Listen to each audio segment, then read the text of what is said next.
மித்ரன் திருமணத்தின் முதல் நாள் வரவேற்பின் போது கல்யாண மண்டபத்தில் எதற்கென்றே தெரியாமல் அனைவரும் பரபரப்பாக அங்குமிங்கும் அலைந்தனர். திருமண ஹாலின் பூ வேலைப்பாடுகள் கண்களுக்கும் காற்றில் பரவிய மெல்லிசை மனதுக்கும் இதமளித்தன. சம்யு சம்யு என வினோதினியின் குரல் கேட்க அரைவாசலில் நின்றிருந்த அவர் அருகே சென்றாள் சம்யுக்தா. என்னம்மா என கேட்ட தன் மகளிடம் கையில் வைத்திருந்த மெல்லிய டிசைனர் மாலையை கொடுத்து, இதை மயூரி ரூமில் கொடுத்துடு என்றார். சரி என்று தலையசைத்து மாலையை கையில் வாங்கிய சம்யுக்தா மணமகள் அறையை நோக்கி நடந்தாள். சம்யுக்தா இளமஞ்சளில் மெல்லிய வெள்ளி சரிகை வேலைப்பாடுகள் நிறைந்த டிசைனர் புடவை அணிந்திருந்தாள். காதில் தொங்கிய வெள்ளை கற்கள் பதித்த ஆன்டிக் ஜிமிக்கியும் அதே வெள்ளை கற்கள் பதித்த கழுத்தை ஒட்டியிருந்த நெக்லேஸும் அணிந்திருந்தாள். கைகளில் இளமஞ்சள் த்ரெட் வளையல்களுடன் மெல்லிய வெள்ளை கற்கள் பதித்த வளையல்களும் அணிந்திருந்தாள். அழகு தேவதையாக ஒளிரும் தன் மகள் மெதுவே நடந்து செல்வதை ஏக்கத்துடன் பார்த்தபடி நின்ற வினோதினியின் கண்களில் நீர் துளிர்த்தது. ஆன்டி, மித்ரன் வந்துட்டாரா என கேட்டபடி அவர் அருகே வந்தாள் அமிதா. அவள் மௌனமாக சம்யுக்தா நடந்து செல்வதை பார்ப்பதை உணர்ந்து ஆன்டி என மெதுவாக அவரது வலது தோளை தொட்டாள். வினாடி நேரத்தில் தன்னை சமன்படுத்தி கண்களில் துளித்த நீரை உள்ளிழுத்தவர், என்னம்மா கேட்ட என வருத்தமான புன்னகையுடன் திரும்பினாள். அமிதா தன்னை கவலையுடன் பார்ப்பதை உணர்ந்து, பெத்த மனசு கேட்க மாட்டேங்குது, எதை நினைக்கக்கூடாதோ அதுதான் எனக்கு முதலில் ஞாபகத்துக்கு வருது. சம்யுவை பார்த்தா எனக்கு காட்டில் காயிற நிலா மாதிரி இருக்கு, அவளுக்கு வயசாகிக்கிட்டே போகுது என மெதுவான குரலில் சொன்னாள். கவலைப்படாதீங்க ஆன்டி, எல்லாம் சீக்கிரம் சரியாயிடும் என ஆறுதலாக அவளை தோளோடு அணைத்தபடி சொன்னாள் அமிதா. நானும் அதை தான் பண்ணாரி அம்மங்கிட்ட தினமும் வேண்டிக்கிறேன். நீ எதையோ கேட்டியே என்றாள். மித்ரன் வந்துட்டாரா என்று கேட்டேன் ஆன்டி. மணி 7 ஆயிடுச்சு, ரிசப்ஷன் ஸ்டார்ட் பண்ணலையான்னு அவங்க போலீஸ் ஃப்ரெண்ட்ஸ் எல்லாம் கேட்குறாங்க என்றாள். வந்துருவான் அமிதா, அகிலனு கூட தான் போயிருக்கான் என வாசலை பார்த்து சொன்னாள் வினோதினி. சம்யுக்தா எதிரே வந்து மயூரியின் தம்பியிடம், தருண் இதை மயூரி ரூமில் கொடு என்று மாலையை நீட்டினாள். பர்கண்டி நிறத்தில் ஷெர்வானி அணிந்திருந்த தருண் மாலையை கையில் வாங்கி, சம்யுக்தா நீங்கள் சாரி கட்டின உயரமாக தெரியுறீங்க, இன்னைக்கு எத்தனை அடி கீழ்ஸ் போட்டிருக்கீங்க என கிண்டலாக கேட்டான். ஏன் மற்ற ட்ரெஸ்ஸில் நான் குள்ளமாக தெரிகிறேனா என யோசனையாக கேட்டாள். அப்படின்னு சொல்ல முடியாது, கொஞ்சம் குனிஞ்சு தரையில் தேட வேண்டியிருக்கும் என சொன்னவன் வேகமாக 2 அடி பின்னால் நகர்ந்தான். உன்னை வானத்தில் தேடுறதை விட என்னை தரையில் தேடுறது ஈஸி தான் என்று சிரித்தபடி சொன்னாள் சம்யுக்தா. உங்கள் உயரத்துக்கு நீங்கள் என்ன பிளேனில் இருந்து குனிஞ்சு தான் பார்க்கணும், நான் மித்ரனத்தானை விட 2 இன்ச்சு உயரம் என தருண் சொன்னவுடன் சித்தார்த்தின் நெடிய உருவம் மனதில் வந்து போனது. அவனும் மித்ரனை விட உயரம் என நினைக்க தொடங்கிய மனதை அடக்கினாள் சம்யுக்தா. தருணிடம் எதுவும் பதில் சொல்லாமல் திரும்ப வாசலை நோக்கி நடந்தாள். வாசல் வரவேற்பில் நின்றிருந்த பெண்கள் தயாராக இருக்கிறார்களா என்று பார்த்துவிட்டு திரும்பும்போது சசிதரன் தன் அம்மாவுடன் உள்ளே வந்தான். ஹாய் சசி என வரவேற்கும் விதமாக சொன்னவள், வாங்க ஆன்டி என அவனது அம்மாவை புன்னகையுடன் வரவேற்றாள். சம்யுக்தாவை ஆசையுடன் ஒரு நொடி பார்த்த சசிதரன் தன்னை சமாளித்து, ஹாய் சம்யு, எப்படி இருக்க என கேட்டான். நல்லா இருக்கேன் என்றவள், அங்கிள் எப்படி இருக்கிறார் ஆன்டி என சசிதரனின் அம்மாவிடம் கேட்டாள். இப்போ பரவாயில்லாமா என சொன்னவரிடம் பேசியபடி முதல் வரிசையில் இருந்த இருக்கையில் அவரையும் சசிதரனையும் அமர வைத்தாள். ஸ்மிருதி வாசலில் இருந்து கையசைக்க, வரேன் ஆன்டி என விடை பெற்றவள் சசிதரனை பார்த்து நட்பாக புன்னகைத்துவிட்டு சென்றாள். சம்யு என வேகமாக அவள் அருகே வந்த ஸ்மிருதி, மஞ்சக்காட்டு மைனா மாதிரி சூப்பராக இருக்கே என அவளை தலைமுதல் கால் வரை மெதுவை பார்த்து, ஆர் யூ ஷுவர் என கேட்டாள். என்ன என புரியாமல் கேட்டாள் சம்யுக்தா. அவன் நிஜமா வரலையா என சிரித்தபடி கேட்டாள் ஸ்மிருதி. அவள் சித்தார்த்தி சொல்கிறாள் என்று தெரிந்தும் புரியாதவள் போல, யார் வரலையா, சசிதானே ஆன்டியோட வந்திருக்கானே என அமர்த்தலாக சொன்னாள் சம்யுக்தா. அவன் வந்தது ரொம்ப முக்கியம் என முணுமுணுத்த ஸ்மிருதி. சம்யு, புனே ஃபிலிம் இன்ஸ்டியூட்டில் ஆக்டிங் சொல்லித்தர ஆள் தேடுறாங்களாம், நீ போறியா என நக்கலாக கேட்டாள். அவளுக்கு பதில் சொல்லாமல் அப்போது வாசலில் நுழைந்தவர்களை பார்த்து சிரித்தபடி நழுவி விட்டாள் சம்யுக்தா. இன்னும் மித்ரனை காணவே இல்லையே என தவித்தபடி அமிதாவை கவலையுடன் பார்த்தாள் வினோதினி. வந்துருவாங்க ஆன்டி என அமிதா ஆறுதல் சொல்லியும் வினோதினியின் கண்கள் அலைப்பாய்ந்தது. அவர் கவலைப்படுவதை பார்த்து அகிலனுக்கு ஃபோன் செய்து பேசிய அமிதா, ஆன்டி அவங்க பக்கத்து சிக்னலில் தான் இருக்காங்க, இன்னும் 5 நிமிஷத்தில் வந்துடுவாங்க, நீங்கள் என்னோட வாங்க என கையை பிடித்து வாசலுக்கு அழைத்து சென்றாள். அவர்கள் செல்வதற்கும் வாசலில் ஒரு கார் வந்து நிற்பதற்கும் சரியாக இருந்தது. காரில் இருந்து வெற்றிவேலுடன் வேறு சிலரும் இறங்கி வந்தனர். வாங்க ஐயா என அவரை வரவேற்ற வினோதினி மற்றவர்களை பார்த்து வரவேற்கும் விதமாக சிரித்தாள். வினோதினி, இவ என் மகள் சுனிதி, மாப்பிள்ளை கௌதமன், என் பேரன் எதிரந்தன் என அறிமுகம் செய்தார். வினோதினியின் முகம் உடனே மலர்ச்சியடைந்து வாங்க உள்ளே வாங்க என வரவேற்றாள். சித்தார்த் உங்களோட வரலையா என அவளுடன் கேட்டாள். மறுப்பாக தலையசைத்த சுனிதி, எப்படி இருக்கீங்க வினோதினி என அவரின் கையை பிடித்து கேட்டாள். நான் நல்லா இருக்கேன். இவளை தெரியுமா உங்களுக்கு? அமிதா, அகிலனோட மனைவி என நடந்தபடி அறிமுகம் செய்தாள். எனக்கு அமிதாவை நல்லா தெரியும். ஃபோனில் பேசியிருக்கேன், வீடியோ சாட்டில் பார்த்துருக்கேன். 4 நாள் முன்னாடி கூட புடவை கடையில் நம்ம சம்யுக்தாவோட பார்த்தேன் என சொல்லியபடி நடந்தாள். முன்னால் தாத்தாவும் கௌதமனும் நடந்து செல்ல பின்னே சுனிதியுடன் பேசியபடி சென்றாள் வினோதினி. வசந்தன் வேகமாக ஓடி வந்து தாத்தாவையும் கௌதமையும் வரவேற்று முதல் வரிசையில் அமர வைத்தார்.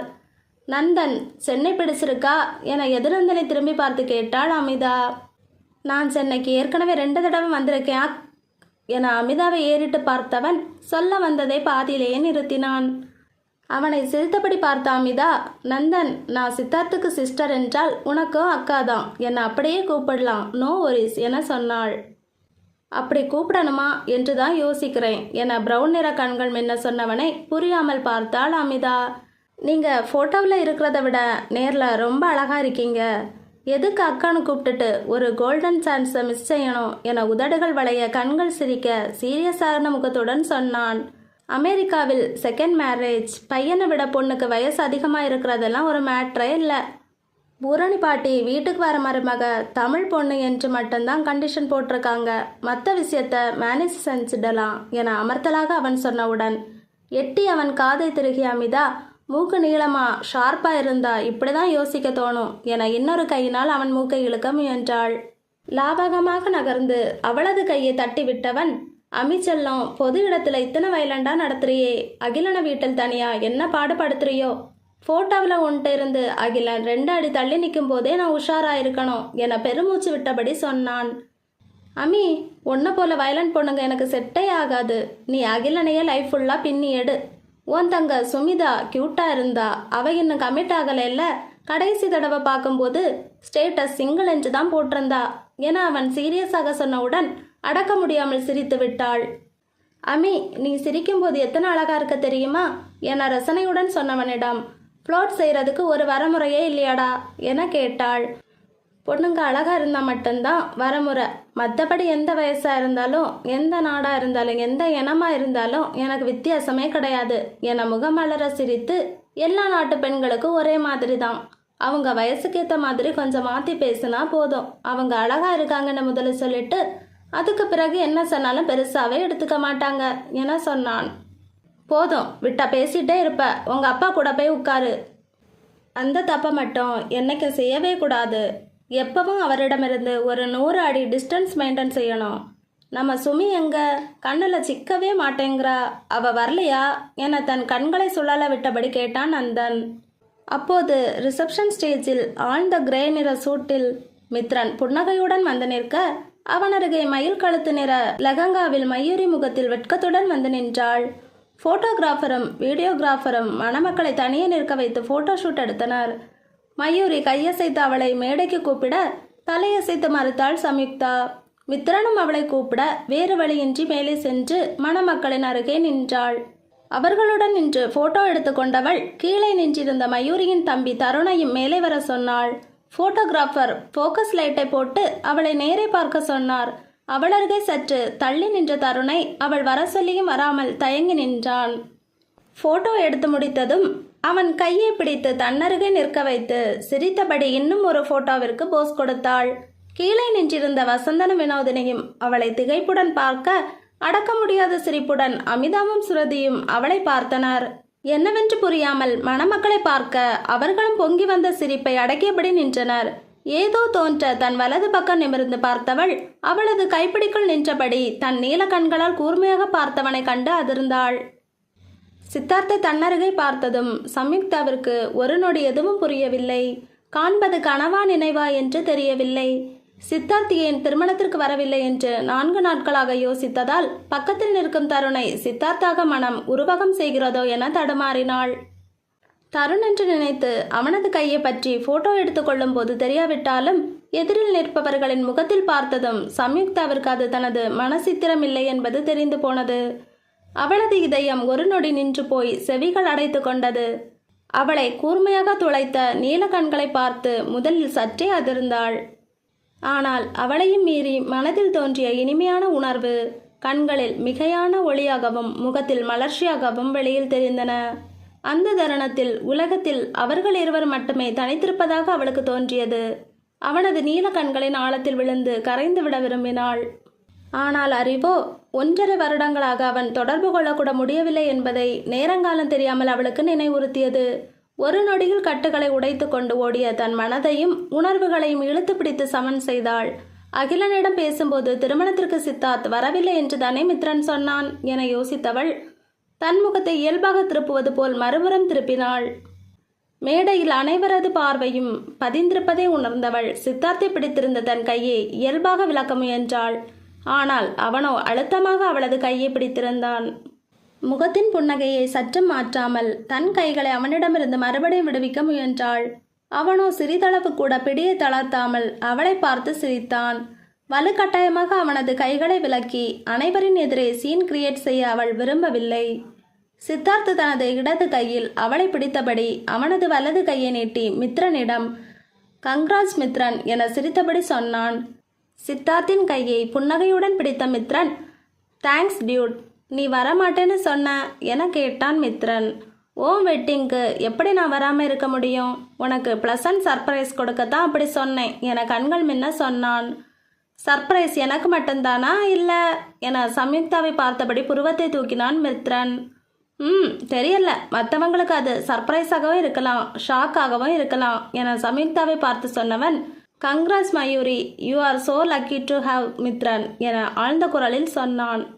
தேங்க்ஸ் சித்தார்த். மித்து, நீங்கள் வெட்டிங்க்கு வரலன்னு ரொம்ப வருத்தப்பட்டார். ஆனால் நீங்கள் கண்டிப்பாக கல்யாணத்துக்கு வருவீங்க என்று மித்துக்கிட்ட பெட் கட்டியிருந்தேன் என சிரிப்புடன் சொன்னாள். மயூரி இயல்பாக சித்தார்த்திடம் பேசியதை கேட்டு சம்யுக்தாவுக்கு ஆச்சரியமாக இருந்தது. இருவரும் ஏற்கனவே அறிமுகமானவர்கள் போல பேசுவது திகைப்பாகவும் இருந்தது. அதப்படி நான் வராமல் இருக்க முடியும்? நாமெல்லாம் ஒரே ஃபேமிலி இல்லையா என அமர்த்தலாக சித்தார்த் சொன்னான். அதை கேட்டதும் சம்யுக்தாவிற்கு இவன் மனதில் என்ன நினைத்து கொண்டிருக்கிறான் என எரிச்சல் வந்தது. தனது கையை வலிந்து விடுவிக்க முயன்ற போதும் அவன் விடாமல் அவளுக்கு வலிக்கும் அளவுக்கு அழுந்து பற்றி கொண்டான். ஓகே, ஹாப்பி மேரிட் லைஃப் என சொன்ன சித்தார்த் அவளது கையை பிடித்து இழுத்தபடி கீழே இறங்கி வெற்றிவேல் தாத்தாவின் அருகே சென்று நின்றான். யுக்தா, இவர்தான் என் மாமா கௌதமன் என நடுத்தர வயதில் இருந்தவரை அறிமுகம் செய்தான். இயல்பாக அவனது பிடியில் இருந்து தனது கைகளை விடுவித்தவள் வலிந்து அவரை பார்த்து புன்னகை செய்தாள். இவங்க என் அம்மா சுனிதி என அவன் அறிமுகம் செய்தவரை பார்த்து திகைத்தாள். 4 நாட்களுக்கு முன்பு புடவை கடையில் அவரை பார்த்தது நினைவுகளில் வந்து போனது. அன்று இவரை பார்க்கும்போது தனக்கு ஏன் அவரை முன்பே பார்த்தது போலிருக்கிறது என்று புரிந்தது. மித்ரன் ஒருமுறை சித்தார்த்தின் ஃபேமிலி போட்டோவை காண்பித்தான். அதில் இவரை பார்த்த ஞாபகம் இருந்தது. அவளை பாசத்துடன் பார்த்த சுனிதி, சம்யுக்தா வா இங்கே என் பக்கத்தில் உட்காரு, எனக்கு உங்கூட நிறைய பேசணும் என ஆசையாக சொன்னார். இல்லை ஆன்ட்டி, நிறைய ஃப்ரெண்ட்ஸ் வந்திருக்காங்க என அவசரமாக சொல்லிவிட்டு அவரது பதிலுக்கு கூட காத்திருக்காமல் அங்கிருந்து வேகமாக நகர்ந்தாள். அவள் வேகமாக விட்டால் போதும் என்று சொல்வதை யோசனையுடன் பார்த்தாள் சுனிதி. சம்யுக்தாவிற்கு குளிரூட்டப்பட்ட திருமண ஹால் திடீரென்று மூச்சு முட்டுவதாக தோன்றியது. வெளியே சென்று பால்கனியில் நின்றவளின் கண்களில் ஏனென்று தெரியாமல் நீர் வழிந்தது. மனதை ஏதோ பாரமாக அழுத்துவதாக உணர்ந்தாள். சித்தார்த்தை பார்த்ததும் பழைய நினைவுகள் மனதில் வந்து மோதின. ஒரே நேரத்தில் மனதில் துக்கமும் மகிழ்ச்சியும் மாறி மாறி தோன்றின. அவனை நினைத்தவுடன் நெகிழ்ந்த அவளது இதயம் அடுத்த நொடியை ஏனென்று தெரியாமல் வெறுப்பில் கசந்தது. தனது தோள்களை தொட்ட கைகளை உணர்ந்தவள் ஸ்மிருதி என மேலே சொல்ல முடியாமல் பொங்கி வந்த அழுகையை உதட்டை அழுத்த மூடி கட்டுப்படுத்தினாள். சம்யு ப்ளீஸ் அழாத, கண்ட்ரோல் யுவர் செல்ஃப் என அவளை ஆறுதலாக அணைத்து கொண்டாள்.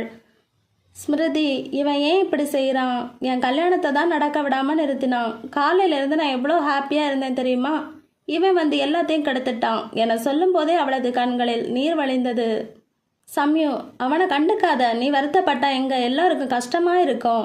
உங்கள் அம்மா முகத்தில் இன்னைக்கு தான் நிறைய நாளுக்கு பிறகு சந்தோஷத்தை பார்த்தேன். நீ வேதனையோடு இருந்தா மித்ரா அண்ணாவால் தாங்க முடியாது. அவர் சந்தோஷமாக இருந்தால் தான் மயூரிய நிம்மதியாக இருப்பா. ஐயோ, உன் மேக்கப் கலைஞ்சிருச்சு பாரு. போய் முகத்தை சரி பண்ணிட்டு ஹாப்பியாக வந்தவங்கள கவனி என அவளை சமாதானம் செய்தாள் ஸ்மிருதி. என்னால் முடியலை, மனசு அப்படியே பாரமாக இருக்கு என கண்களை துடைத்தபடி சொன்னாள் சம்யுக்தா. சம்யு, உங்கள் உறவுக்காரங்க ஏற்கனவே உனக்கு கல்யாணம் செய்யாமல் மித்ரனுக்கு ஏன் செய்கிறாங்க என்று வம்ப பேசிகிட்டு இருக்காங்க. நீ ஹாலில் இல்லாமல் இருந்தாலோ இப்படி அழுதுட்டு இருந்தாலோ வேறு விதமாக பேசுவாங்க. அவன் வந்திருக்கிறத மறந்துட்டு வந்தவங்கள கவனி என சொல்லி அவளை வலுக்கட்டாயமாக அழைத்து சென்றாள் ஸ்மிருதி. 10 நிமிடத்தில் தன் முகத்தை சீர் செய்து வெளியே வந்த சம்யுக்தா மறந்தும் சித்தார்த் இருந்த பக்கம் திரும்பவில்லை.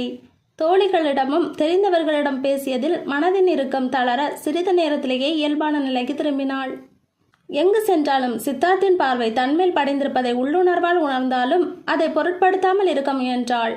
வரவேற்பு முடிந்ததும் ஸ்மிருதியுடன் சாப்பிட்டுவிட்டு தனது அறைக்கு சென்று படுத்து விட்டாள். தூங்குவதற்கு ஒரு நொடி முன்பு அவனது நீல கண்களின் கூர்மையான பார்வை மனதில் வந்து போனது. மறுநாள் மித்ரன் திருமணம் முடியும் வரை சம்யுக்தா எதை பற்றியும் நினைக்காமல் மனதை அடக்கி கொண்டாள். தனது அண்ணனின் நல்வாழ்விற்காக மங்கள நான் முடிச்சிடும்போது கடவுளிடம் மனமுருகி வேண்டிக் கொண்டாள். மற்ற திருமண சடங்குகள் தொடர அவள் ஸ்மிருதியுடன் சேரில் வந்து அமர்ந்தாள். சம்யு, இந்த ராயல் ப்ளூ கலர் சாரி உனக்கு அழகா இருக்கு என சொன்னாள். இது என் செலெக்ஷன் இல்லை, சுனிதி ஆண்டி தான் இந்த புடவை எனக்கு நல்லா இருக்கும் என்று சொன்னாங்க என்றாள். என்னது, சுனிதி ஆண்டியா? அவங்க சித்தார்த்தோட அத்தை தானே என ஆச்சரியத்துடன் கேட்டாள். சம்மதமாக தலையசைத்தவளிடம், இது எப்போ நடந்தது? மாமியார் கூட மேடம் ஷாப்பிங் எல்லாம் போயிருக்கீங்க, இதெல்லாம் என்கிட்ட சொல்ல மாட்டீங்களா என நக்கலாக கேட்டாள் ஸ்மிருதி. ப்ளீஸ் ஸ்மிருதி, திரும்ப ஆரம்பிக்காத என அன்று புடவை கடையில் நடந்ததை சொன்னாள் சம்யுக்தா. இன்னைக்கும் சித்தார்த்தோட அத்தை கல்யாணத்துக்கு வந்திருக்காங்களா என கேட்டாள் ஸ்மிருதி. அவங்க எல்லாருமே வந்திருக்காங்க. நேற்றே அவங்க அத்தை பேசினதுக்கு நான் ஒழுங்காக பதில் சொல்லலைன்னு ஃபீலிங்ஸாக இருந்தது.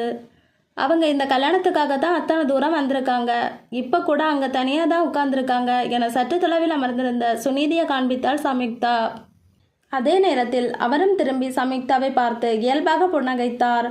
உனக்கு சுனிதி ஆண்டி மேலே ஏதாவது கோபமா என யோசனையுடன் கேட்டாள் ஸ்மிருதி. இல்லை என தலையசைத்து மறுத்தவளிடம், பாவம் அவங்க தனியாக உட்கார்ந்துருக்காங்க, நீ போய் அவங்க கிட்ட பேசி என சொன்னவளை தயக்கத்துடன் பார்த்தாள். சம்யு, எனக்கு என்னமோ அவங்க அத்தனை தூரம் வந்தது மித்ரன் கல்யாணத்துக்கு மட்டுமில்லை என்று தோணுது. எனக்கு தெரிஞ்சு ஒன்றை பார்க்க தான் முக்கியமாக வந்திருப்பாங்க என சிரித்தபடி சொன்னாள் ஸ்மிருதி. அவங்க எதுக்கு என்ன பார்க்க வரணும் என கேட்ட சம்யுக்தாவிடம், அவங்க எதுக்கு வந்திருக்காங்க என்று உனக்கும் தெரியும் எனக்கும் தெரியும். நான் என்ன சொன்னாலும் இப்போ நீ ஒத்துக்க போகிறதில்ல. இப்போதைக்கு அவங்க உங்கள் ஃபேமிலி ஃப்ரெண்ட் என்று நினச்சி அவங்களோட போய் பேசு என கிண்டலாக சொன்னாள் ஸ்மிருதி. சரியென்று தலையசைத்து இழந்தவள் ஹாய் ஆண்டி என சுனிதியின் அருகே சென்று அமர்ந்தாள். சாரி, நேற்று கொஞ்சம் பிஸியாக இருந்தேன், உங்களோட பேச முடியலை என நிஜமான வருத்தமுடன் சொன்னாள். எதுக்கு சாரி எல்லாம் சொல்லிக்கிட்டு, நேற்று நிறைய பேர் வந்தாங்க என சொல்லிவிட்டு மென்மையாக புன்னகைத்தார். ஆண்டி தேங்க்ஸ், இந்த ப்ளூ சாரி நல்லா இருக்கு என்று நிறைய பேர் சொன்னாங்க என பெருமையுடன் சொன்னவளின் தலையை இதமாக வருடினார். சில பேருக்கு மட்டும்தான் எந்த ட்ரெஸ் போட்டாலும் எந்த கலர் போட்டாலும் அழகாக இருக்கும் என அவளை ஆசையுடன் பார்த்தார். உன் ஜேர்னலிஸ்ட் வேலை எப்படி போயிட்டுருக்கு என இயல்பாக பேச தொடங்கினார். சிறிது நேரம் கடந்தவுடன் அவளது பக்கத்து சேரில் வந்து அமர்ந்தவன், ஹாய் சம்யுக்தா, ஐ ஆம் நந்தன், எது நந்தன் என்றான். சம்யுக்தா, இவன் என் 2வது பையன் என அறிமுகம் செய்தார் சுனிதி. அவனை பார்த்து நட்பாக புன்னகைத்து ஹாய் என்றாள். யூ லுக் சோ பிரிட்டி, நேற்றை விட இன்னைக்கு தான் நீங்கள் அட்டகாசமாக இருக்கீங்க என ஆர்வமுடன் சொன்னான். இது நம்ம ஊர் இல்லை, தமிழ்நாடு. பிஹேவ் யுவர் செல்ஃப் என தடித்த குரலில் சொன்னாள் சுனிதி. ஸ்வீட்டி, பொறாமப்படாத, நீ தான் என்னைக்கு நம்ம வீட்டின் எவர் கிரீன் பியூட்டி என தனது கன்னங்களை தொட வந்தவளின் கைகளை தட்டிவிட்டான். சம்யுக்தா, இவங்க புருஷன், இவங்க பையன் எல்லாம் ரொம்ப போர். எப்பவும் எதையாவது சீரியஸாக பேசிகிட்டு இருப்பாங்க, இல்லை செஞ்சுட்டு இருப்பாங்க. இப்போ கூட பாருங்க, இவங்க புருஷனும் பையனும் வந்த வேலையை பார்க்காம அங்கே பிஸ்னஸ் பேசிகிட்டு இருக்காங்க என எதுநந்தன் கை காட்டிய இடத்தில் சித்தார்த்தும் கௌதமனும் யாருடனோ பேசி கொண்டிருந்தனர். அவள் நிமிர்ந்து பார்த்த அதே நேரத்தில் சித்தார்த்தம் திரும்பி பார்க்க இருவரின் பார்வையும் ஒரு நொடி சந்தித்து கொண்டன. அவனது கூர்மையான துளைக்கும் பார்வையை தாங்க முடியாமல் சம்யுக்தா தன் முகத்தை அவசரமாக திருப்பிக் கொள்ள சித்தார்த்து சிரிப்புடன் பேச தொடர்ந்தான்.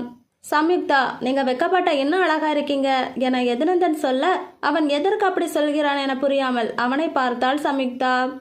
ஸ்வீட்டி, நான் 10 நிமிஷம் பேசினா கூட பொண்ணுங்களை வெக்கப்பட வைக்க முடியல. ஆனால் உன் பையனை பாரு, ஒரே ஒரு செகண்ட் தான் சமிக்தாவை பார்த்தான், அதுக்கே இவங்க முகம் சிவந்து போச்சு என சிரித்தபடி சொன்னான். எது, you are crossing the limit என கடுமையாக சொன்னாள் சுனிதி.